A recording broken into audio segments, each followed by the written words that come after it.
নমস্কার সবাইকে, আমি Mou. Welcome to my another mini blog. সেদিন আমি যাচ্ছিলাম স্প্ল্যানেড, আমার কাজের জন্য কিছু জিনিস কেনার ছিল, তাই জন্য।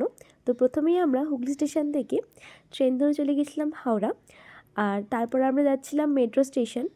হাওড়া স্টেশনের কাছাকাছি এই মেট্রো স্টেশনটা হয়ে না শুধু আমারই না, অনেকেরই অনেক সুবিধা হয়েছে। কারণ বাসে ট্রাভেল করতে যেমন আমার ভালো লাগে না, ডেফিনেটলি অনেকের সমস্যাও হয় বাসে ট্রাভেল করলে। তো আমরা গিয়ে প্রথমেই টিকিট কেটে নিয়েছিলাম, তারপর ওয়েট করছিলাম মেট্রোর জন্য। তারপর মেট্রোর ভেতরে কোনো ক্লিপস আমার নেওয়া হয়নি, এটা মেট্রো থেকে নেবে। আর আমরা চলে গেছিলাম সোজা ক্যামেরার মার্কেটে, স্প্ল্যানেটে। আর এই যে ক্লিপিংসটা দেখছো, এটা হলো সব কেনাকাটির পর। আমি অবশ্যই নেক্সট কোনো ভিডিওতে শেয়ার করবো আমি কী কী কিনেছি। জিনিসগুলো এতটাই ভারী ছিল যে আমরা আর কোথাও দাঁড়াইনি, আমরা সোজা চলে গিয়েছিলাম মেট্রো স্টেশন। মেট্রো ধরে দিয়ে তারপর হাওড়া স্টেশন চলে আসি ট্রেন ধরে বাড়ি যাব বলে। আর আমি সেদিনকে বাড়ি থেকেই খাবারটা ক্যারি করেছিলাম, কারণ আমি একটু অ্যাভয়েড করছি বাইরের খাবারগুলো।